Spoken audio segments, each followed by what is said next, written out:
తీవ్రమైన ఎండల దృష్ట్యా 33 జిల్లాల్లో మౌలిక వస్తువులు, షెడ్లు, తాగడానికి నీరు ఏర్పాటు చేయాలని కోరిన తెలంగాణ రాష్ట్ర రియల్ ఎస్టేట్ అధ్యక్షుడు పతంగి వీరస్వామి గౌడ్ ప్రభుత్వానికి విజ్ఞప్తి చేశారు. రాష్ట్ర వ్యాప్తంగా జిల్లా కలెక్టర్ జీవో పాస్ చేయాలని, 5 ఎకరాల వెంచర్లకు ప్లాట్ నంబర్ మీద రిజిస్ట్రేషన్ చేయాలి.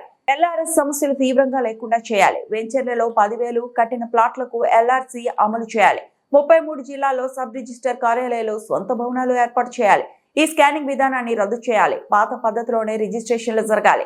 సబ్ రిజిస్టర్ కార్యాలయంలో రిజిస్ట్రేషన్లు సర్వర్ డౌన్ ప్రాబ్లం లేకుండా చూడాలి.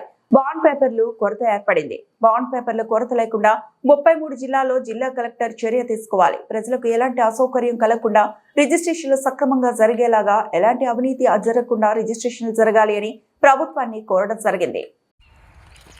తెలంగాణ రాష్ట్ర వ్యాప్తంగా మీడియా మిత్రులకు, పత్రికా విలేకరులకు, నా రియల్ ఎస్టేట్ వ్యాపారులకు, నా తోటి వ్యాపారులకు అందరికీ హృదయపూర్వక నమస్కారాలు తెలియజేసుకుంటూ,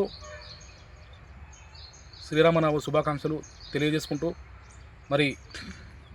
మరి ఈరోజు మన తెలంగాణ రాష్ట్ర వ్యాప్తంగా వేసవి కాలం ఎండలు తీవ్రత చాలా తీవ్రతగా ఉన్నది.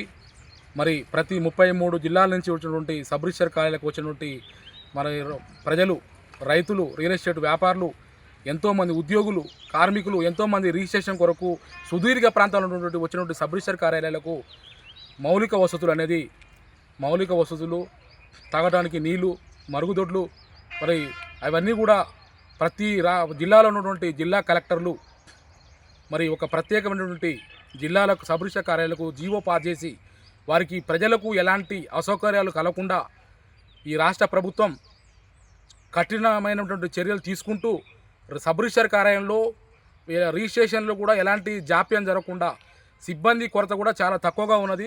సిబ్బందిని కూడా ప్రతి జిల్లాలో కలెక్టర్లు చూసి వారికి మెరుగైనటువంటి సేవలు ప్రతి జిల్లాలో కూడా సౌకర్యాలు కల్పించాలని ఈ సందర్భంగా రాష్ట్ర ప్రభుత్వానికి నేను విజ్ఞప్తి చేస్తున్నా.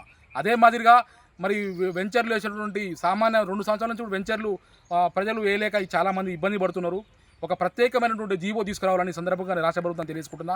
ఆ జీవో ఏంటంటే 1 ఎకరం కానీ 2 ఎకరాలు కానీ 5 ఎకరాలు డిటిసిపి లేఅవుట్ చేయాలి. కానీ 5 ఎకరాల లోపు ఉన్నటువంటి 1 ఎకరం కానీ 2 ఎకరాలు కానీ 3 ఎకరాలు కానీ 1 ఎకరానికి 50,000 చొప్పున రాష్ట్ర ప్రభుత్వం మున్సిపాలిటీ కార్యాలయంలో కట్టించుకొని మరి వారికి ప్లాట్ నెంబర్లు వేసి బాజాప్తగా ప్లాట్ నెంబర్లు వేసి రిజిస్ట్రేషన్ చేస్తే ప్రజలందరూ సంతోషిస్తారు.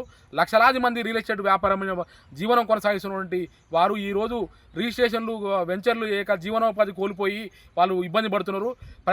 నాకు చెప్పడం జరిగింది, ప్రతి జిల్లాలో చాలామంది కూడా ఈ వెంచర్లు 1 ఎకరం 2 ఎకరాలు ప్రభుత్వానికి మేము ట్యాక్స్ రూపంగా కట్టుకుంటాం, మాకు ప్లాట్ నెంబర్ వేసి రిజిస్ట్రేషన్ చేయాలని ప్రజలు గగ్గోలు పెడుతున్నారు. మరి ఆ గగ్గోలు ప్రజల యొక్క సమస్యలు రాష్ట్ర ప్రభుత్వం విన్నవించుకోవాలని, ఒక జీవో తీసుకురావాలని, వెంచర్లు వేస్తేనే రాష్ట్ర ప్రభుత్వానికి ఆదాయం వస్తుంది, లక్షల కోట్ల ఆదాయం పెరుగుతుంది. కాబట్టి మరి రెవెన్యూ శాఖ మంత్రి పొంగులేటి శ్రీనివాసరెడ్డి గారికి, మన రాష్ట్ర ముఖ్యమంత్రి రేవంత్ రెడ్డి గారికి, మరి రియల్ ఎస్టేట్ నమ్ముకున్న వాళ్ళు, రియల్ ఎస్టేట్ అనేది ప్రతి ఒక్కరికి ఇలా ప్లాటు మన పిల్లల పెళ్లి కోసం కానీ ప్రతి ఒక్కరు ఎప్పుడో ఒక చోట మనం ప్లాట్లు కొనుక్కుంటే మనకు ఆపద ఉన్నప్పుడు ఆ ప్లాట్లు రియల్ ఎస్టేట్ మనం ఆదుకుంటుంది. మన కుటుంబానికి, మన పిల్లలకు, చదువులకు ఎన్నో రకాల ఉపయోగపడుతుంది.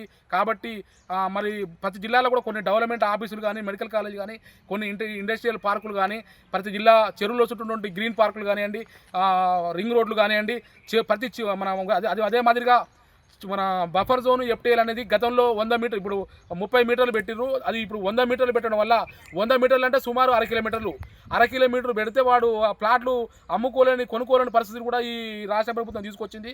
అది 30 మీటర్లే పాత పద్ధతిని అమలు చేయాలి. రియల్ ఎస్టేట్ చెరువు సైడ్ ఉన్నటువంటి కట్ట కూడా సుదీర్ఘ చెరువులు ఉన్నటువంటి నీళ్ళు రాకుండా చెరువులో చుట్టూన్నటువంటి కట్ట పోసి ప్రజలకు ప్లాట్లు అన్నీ అమ్ముకునేటట్టు ఈ రాష్ట్ర ప్రభుత్వం జీవో తీసుకురావాలని మరి నేను తెలియజేసుకుంటూ, ప్రతి ఒక్కరికి ఎలాంటి సౌకర్యాలు కలగకుండా మంచిగా చూసుకోవాలని రాష్ట్ర ప్రజలందరికీ మరొకసారి శ్రీరామనవమి శుభాకాంక్షలు తెలియజేసుకుంటూ సెలవు తీసుకుంటున్నాం. మరిన్ని అప్డేట్స్ కోసం మా ఛానల్ని సబ్స్క్రైబ్ చేయండి.